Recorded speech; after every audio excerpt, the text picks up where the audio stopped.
बिस्मिल्लाहिर्रहमानिर्रहीम। अस्सलाम वालेकुम नाज़रीन, उम्मीद है सब खैरियत से होंगे। तो आज मैं आपके साथ शेयर करूंगी मसाला भिंडी की रेसिपी, जो कि मज़ेदार बनती है और उसके साथ साथ जल्दी बन के तैयार हो जाती है। तो पैन में मैंने 2 टेबल स्पून ऑयल ऐड कर दिया है। साथ हम ऐड करेंगे भिंडी। मैंने 500 ग्राम भिंडी ली थी। तो इसको हमने फ्राई करना है तकरीबन 4 से 5 मिनट के लिए। लो फ्लेम पे हम फ्राई करेंगे ताकि ये इसके अंदर जो लेस होती है वो ख़त्म हो जाए। भिंडी को पहले फ्राई करना बहुत ज़रूरी है। अगर इसके बगैर इसको पका लिया जाए तो ये लेसदार बन के तैयार होती है और इसका टेस्ट भी बिल्कुल अच्छा नहीं आता। भिंडी को हमने लो फ्लेम पे अच्छे से फ्राई कर लिया है। तो अब हम इसको साइड पे रखेंगे और पैन में आधा कप ऑयल ऐड कर देंगे और इसको गरम करेंगे। और गरम करने के बाद हम इसमें ऐड करेंगे प्याज। बारीक कटे हुए प्याज हमने ऐड कर दिए हैं। मैंने 4 मीडियम साइज़ के प्याज लिए थे।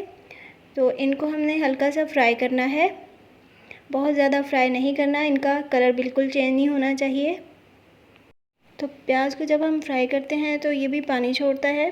तो इसको मीडियम फ्लेम पे फ्राई करते हुए हमने पहले इसका पानी ड्राई करना है। तो इस दौरान प्याज भी थोड़ा सा सॉफ्ट हो जाएगा। तो जितना हमें चाहिए था प्याज को हमने उतना फ्राई कर लिया है। अब हम इसमें 2 टेबल स्पून लहसुन अदरक का पेस्ट ऐड कर देंगे। तो लहसुन अदरक की पेस्ट की स्मेल को ख़त्म करने के लिए इसको हमने 4 से 5 मिनट के लिए मीडियम फ्लेम पे फ्राई करना ही है। और यहाँ पे नए नाज़रीन से गुजारिश है कि प्लीज़ मेरे चैनल को सब्सक्राइब करें और साथ लगे हुए बेल आइकन को प्रेस करें ताकि नई वीडियोस के नोटिफिकेशंस आपको मिलते रहें और मुझे हौसला। तो हमने ये मसाला तैयार कर लिया है। इसमें हम ऐड करेंगे टमाटर। मैंने 2 मीडियम साइज़ के टमाटर लिए हैं, जिनको थोड़ा सा मैंने मोटा कट किया है। तो इनको हमने अब फ्राई नहीं करना, इनको हल्का सा मसाले के अंदर मिक्स कर लेंगे। तो ये वाला मसाला हमारा तैयार है। अब हम इसमें 1 टीस्पून नमक ऐड करेंगे। Red chilli powder half teaspoon या अपने टेस्ट के अकॉर्डिंग ऐड कर सकते हैं। हाफ़ टी स्पून मैंने हल्दी ऐड कर दी है। 1 टीस्पून फुल मैंने ऐड किया है धनिया पाउडर। और साथ हम ऐड करेंगे 1 टीस्पून ज़ीरा पाउडर। यहाँ पे इतने ही मसाले ऐड करने हैं और इनको हमने अच्छी तरह मिक्स कर लेना है। क्योंकि हम मसाला भिंडी तैयार कर रहे हैं तो ये मसाला हमने जो तैयार किया है इसके अच्छे से और फ्रेश से कलर भी भिंडी के साथ नज़र आने चाहिए। तो ये वाला मसाला हमने अच्छे से मिक्स कर लिया है। अब हम इसमें ग्रीन चिली ऐड करेंगे, जिसको मैंने चॉप कर लिया था, तकरीबन 4 से 5 अदद। तो इसको भी हमने मिक्स कर लेना है। तो मसाला हमारा रेडी है। अब हम इसमें फ्राइड भिंडी ऐड करेंगे।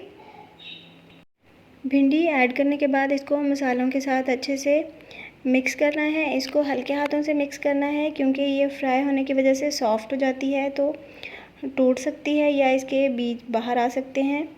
तो इस तरह अच्छी लुक नहीं आएगी, इसलिए एहतियात से चम्मच चलाना है। मिक्स करने के बाद अब हम इसमें ऐड करेंगे 1 टीस्पून लेमन जूस और खुशबूदार सा इंग्रेडिएंट हम ऐड करेंगे इसमें कसूरी मेथी, और उसको हम हाथ से अच्छी तरह मसल के ऐड करेंगे। इसका टेस्ट भी बहुत अच्छा आएगा और खुशबू के तो क्या कहने। तो जो हमने एंड में 2 फाइनल इंग्रेडिएंट्स ऐड किए हैं उनका फ्लेवर इस मसाला भिंडी में बहुत ही अच्छा आता है, इसलिए ज़रूर ऐड कीजिएगा। और रेसिपी को फॉलो करने के लिए तमाम स्टेप्स को फॉलो करना ज़रूरी है और उसके लिए आपको वीडियो को एंड तक लाजमी देखना है।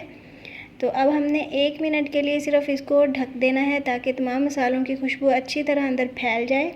और अब हमने लास्ट में ऐड कर दिया है कटा हुआ हरा धनिया और मसाला भिंडी को हम डिश आउट कर लेंगे। हमारी डिश सुपर टेस्टी और खुशबूदार बन के तैयार हुई है। मुझे उम्मीद है आपको भी ये रेसिपी पसंद आई होगी, इसलिए ट्राई ज़रूर कीजिएगा और मुझे दीजिए इजाज़त। मुलाकात होगी अगली वीडियो में। अल्लाह हाफिज़।